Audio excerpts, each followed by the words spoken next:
Hi, welcome back to another episode of Stand on Guard. Pleasure to be here and hope you're having a wonderful day so far, anyway. I've got a real treat for you today, and I think you're going to like this, but we'll be back in a minute to explain this. The Prime Minister lied and his minions continue to lie.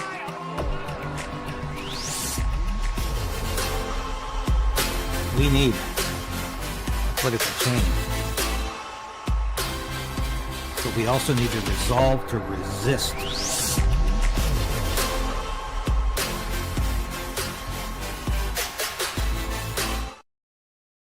Yes, please like the station and subscribe. Our objective is 100,000 by the end of this year. Well, I think we can do it actually by September. And we really appreciate your support. And as you know, this family's had some rough times in the last couple of weeks. Thank you again for your loyalty and your support. It is much appreciated. And once again, this is David Krayden, and I'm doing this live as I do every day from Ottawa, our nation's capital, and it's a pleasure. But before I get into the main subject, can you believe this? The post workers could hit picket lines as early as Friday. They were just on strike, last December, January? In fact, I missed a very important letter because these people were on strike in December. But here they are again. I mean, they're on the verge of bankruptcy. The real question is, are 90% of Canadians even going to notice that they're on strike? Because, frankly, it's just we've moved beyond it. But it's like we have to keep paying this government department, funding this government department simply because we've always done it. Well, sometimes life goes on. Sometimes things progress. But I was watching Glenn Beck last night, and when Glenn Beck was on Fox News, he was like a huge overnight sensation, and everybody was watching, riveted to his. I think he used to draw things on the chalkboard. Remember that, or was it an easel? I can't remember.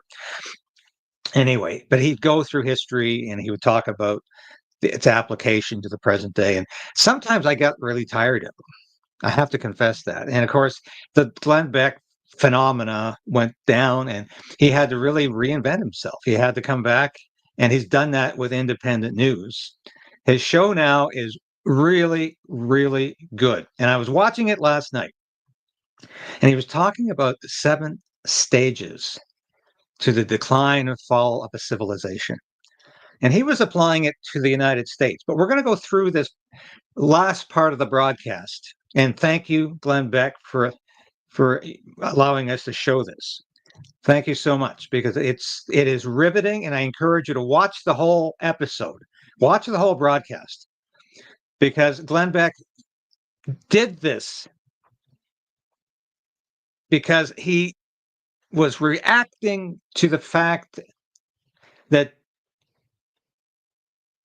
Kash Patel, the FBI director, and Dan Bongino, the deputy FBI director, were on Maria Bartiromo show last night, Sunday Morning Futures on Fox. They were on her show last Sunday, and both of them, with a straight face, said, yeah, we think Jeffrey Epstein committed suicide. Sorry if I can say that. Killed himself. And Glenn Beck said, I don't believe it. I'm not buying this at all. But let's go through these 7 stages of decline. And when we get to the end, I'll say how we are in Canada. This exactly describes Canada. But once again, this is what got him thinking about this, because here is Kash Patel, and here is Dan Bongino. These are 2 people that Republicans, the MAGA people, fought to get in their positions in the FBI. They were the heroes. And now their jaws are dropping when they hear them say, yeah, we think Jeffrey Epstein did it himself. And nobody's buying this. Republicans are not buying it from Republicans anymore. That's the level of distrust. So let's listen to this. It's fascinating. It's called the 7-stage cycle of civilizational collapse. Okay. First, the age of pioneers. That's the Revolutionary War. Then the age of conquest. That's, the expansion out west. The age of commerce.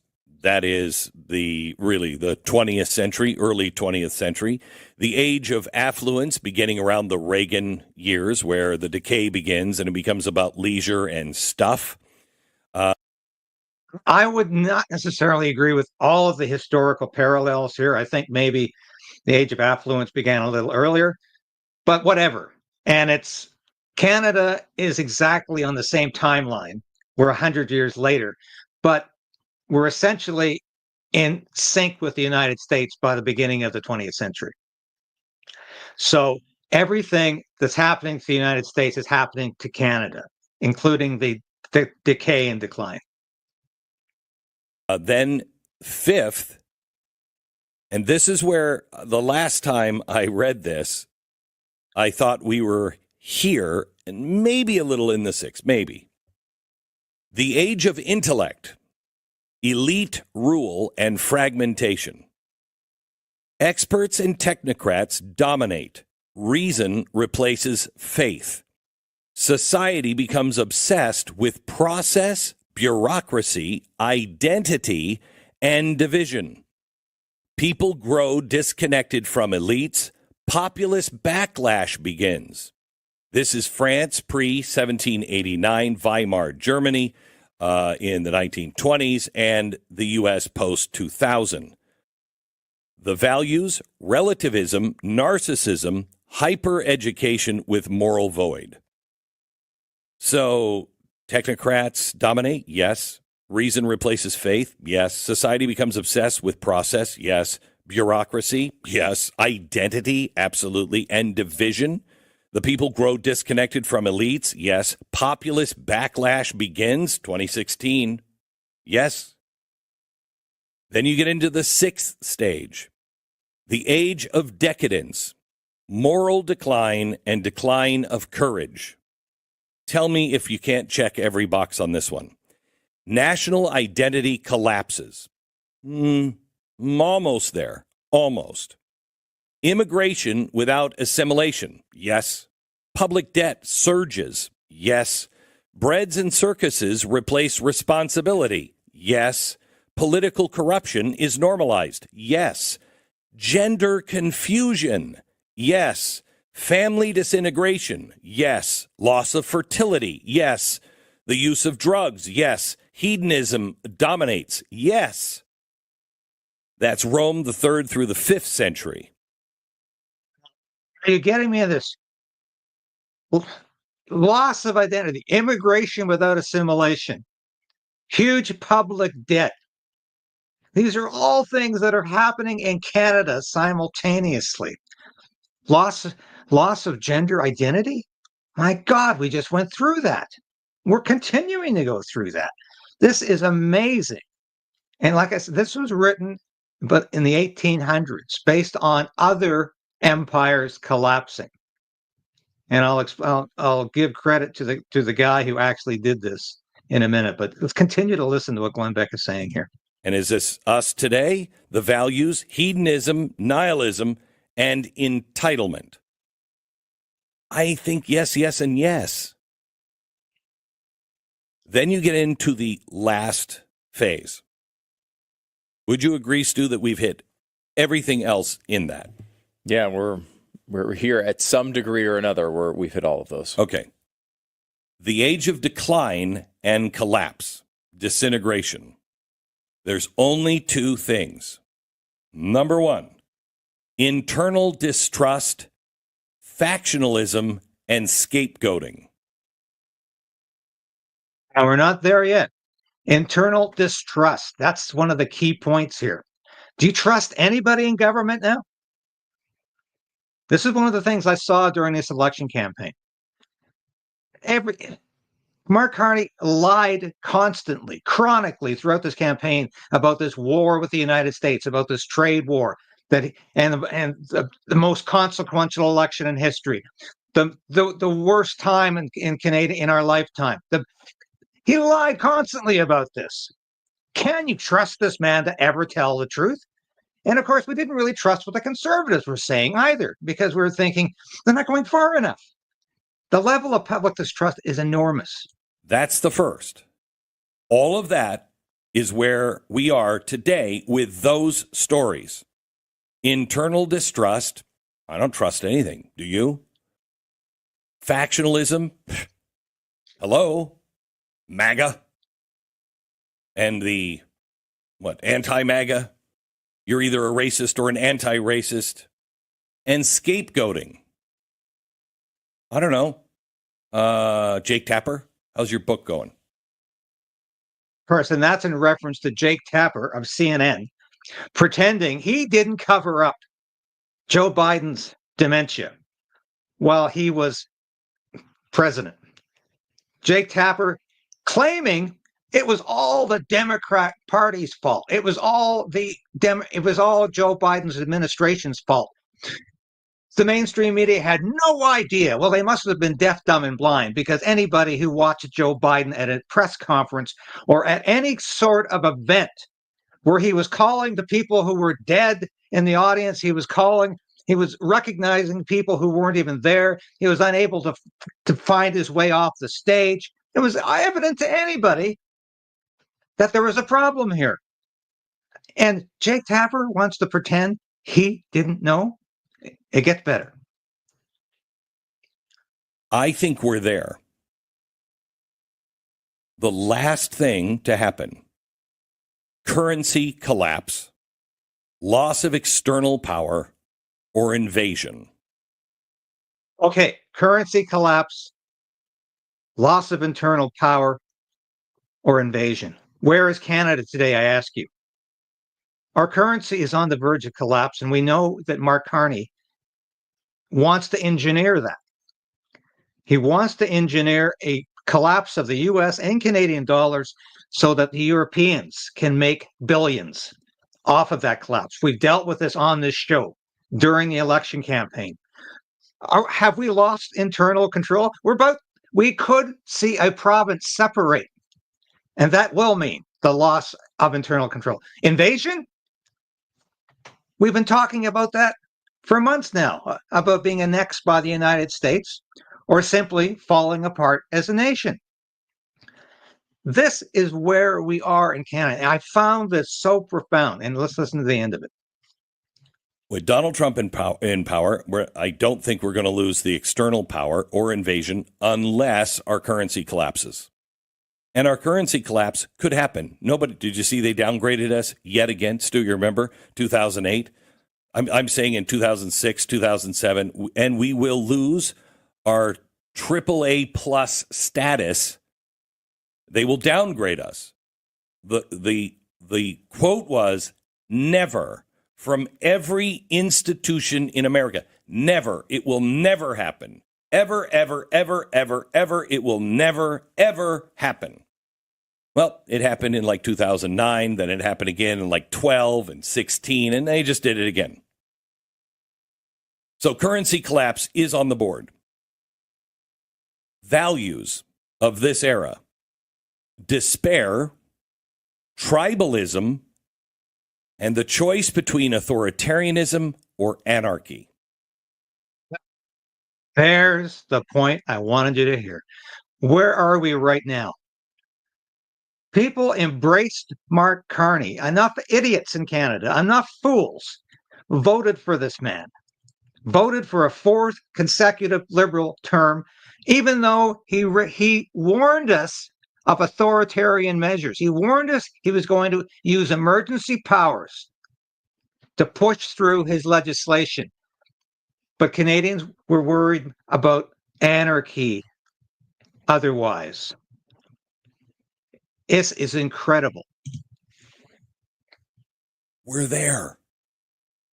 Okay, so I don't tell you this to bum you out. I tell you this because there is something you can do.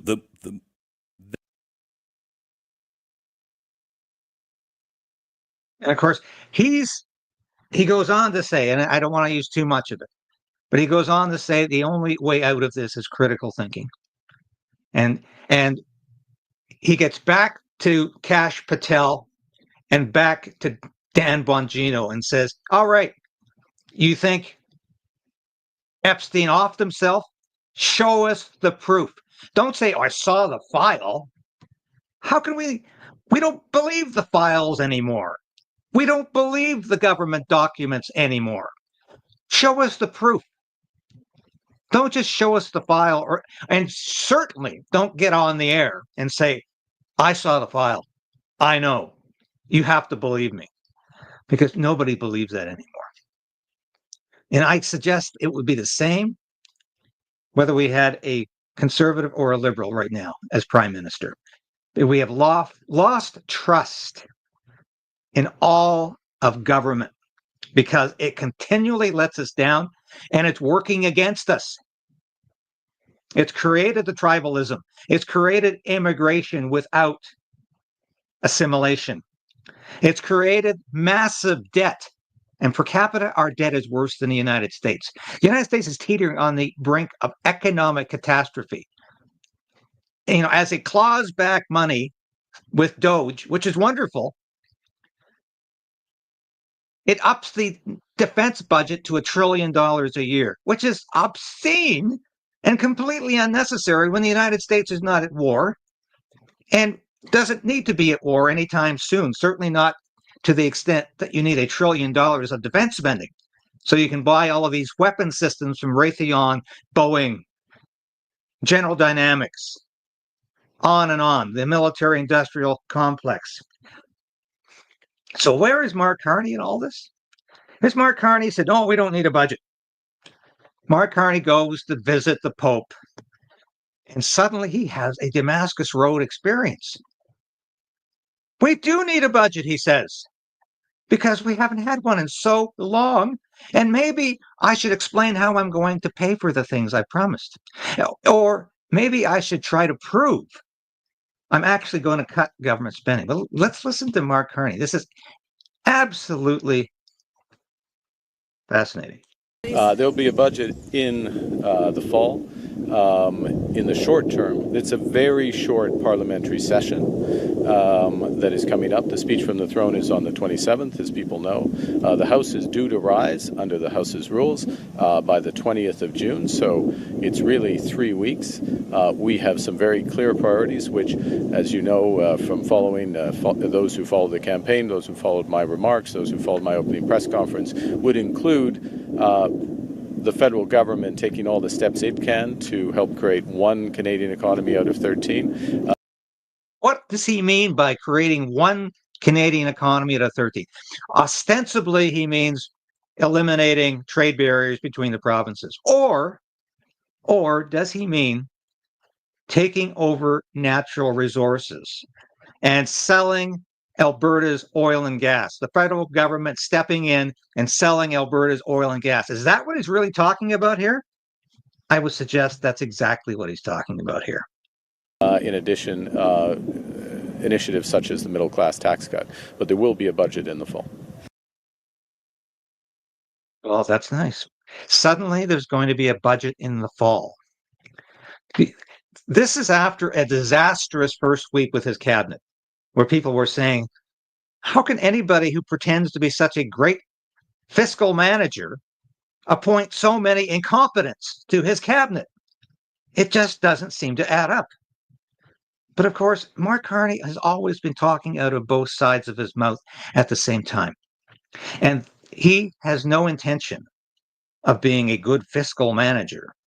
He is creating chaos. And that's what this cabinet's all about. But let's listen to this. To have a budget before we substantially advance further our discussions with the Americans with respect to our economic partnership, to have greater clarity around that. I'm not saying we'll have perfect clarity, but to have greater clarity around that. Again, that's another factor. A third factor, one of the things that we emphasized and are working on from the start of this new mandate is improving the efficiency of government spending. I've seen people out there even, yes, on YouTube, suggesting, oh, Carney is going to create a Department of Government Efficiency. No, he's not. No, he's not. And that's not what he's talking about here. He's talking about some vague promise to reduce government expenditure. Where? Well, in the civil service. Because Justin Trudeau expanded the civil service to an obscene degree, hired more government workers than any other prime minister before him. And Pierre Poilievre campaigned on the idea of attrition. Well, we'll get rid of these people through attrition. No, they should be, the government workforce should be slashed. A country the size of Canada with its tax base cannot afford the government employees that we currently have on the government payroll. So he's making a vague promise here to do something about it. Is he really talking about cutting the civil service, though? Or is he talking about, well, we'll just let these people retire, and maybe 20 years from now, the civil service will be down to a level that's rational? Because right now, it's not rational at all. Where we can reduce costs at all possible and improving the productivity of the public sector.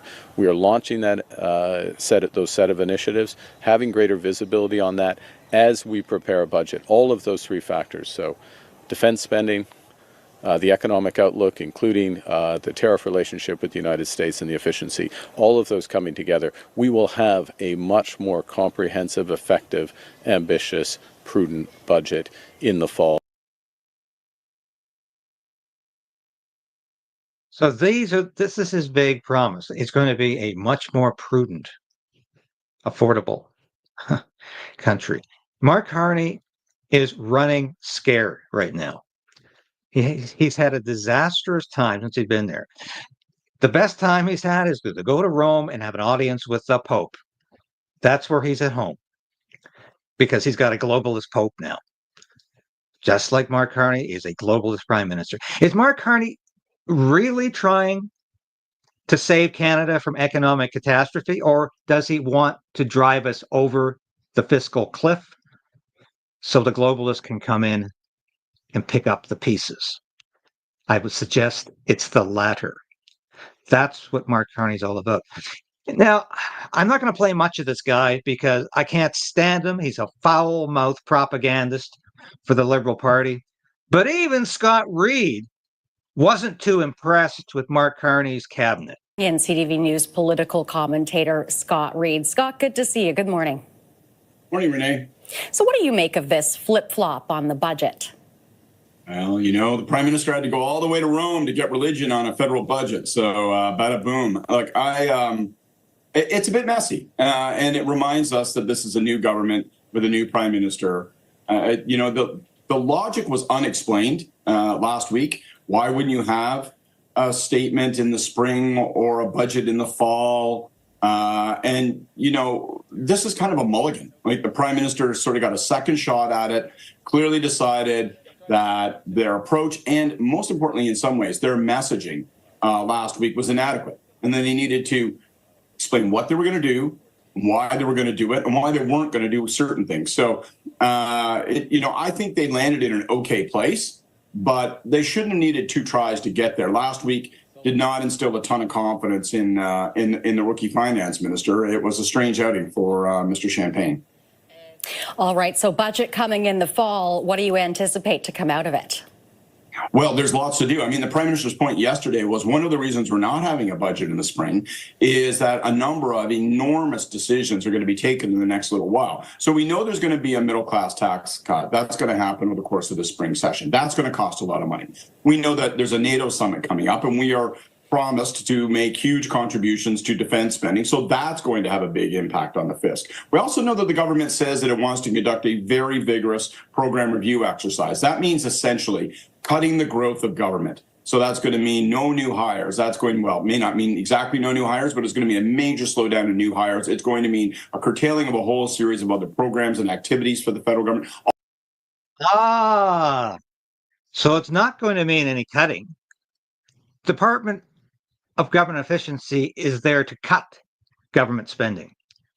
This is about no new hires. So we're going to keep the bloated bureaucracy. We're going to keep the bloated public service. I think actually Scott Reid might be telling more of the truth than Mark Carney, because I don't think Carney has any intention of reducing this bloated bureaucracy that Justin Trudeau created for him.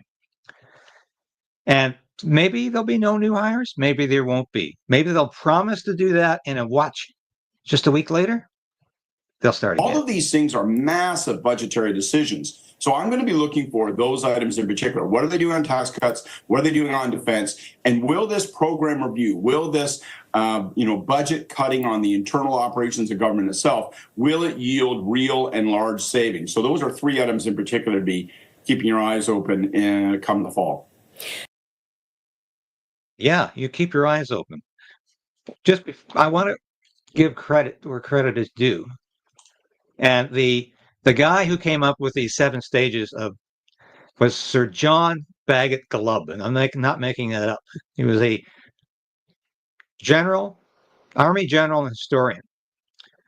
And he based this on the Roman Empire going up to the British Empire, basically fading away in 1950. And those stages are: number 1, the age of pioneers; number 2, the age of conquest; number 3, the age of commerce; number 4, the age of affluence; number 5, the age of intellect; number 6, the age of decadence; number 7, the age of decline and collapse.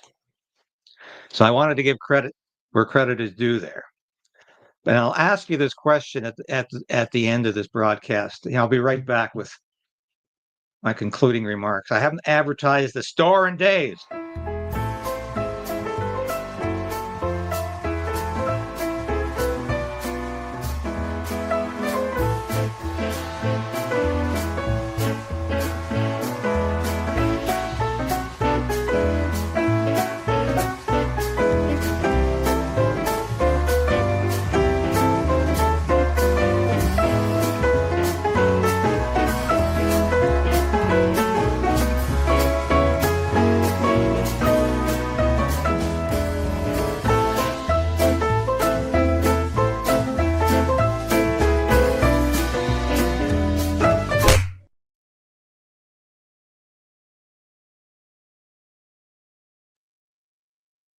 Yes, please have a look at the store and buy something nice.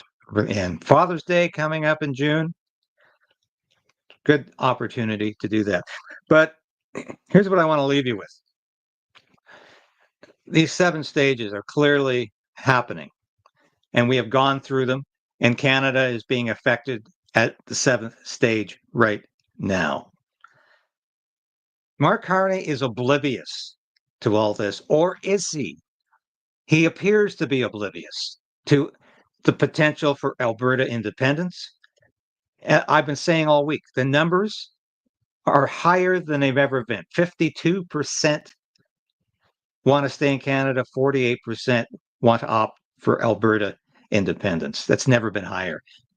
And the longer Mark Carney is around, the higher those numbers could go.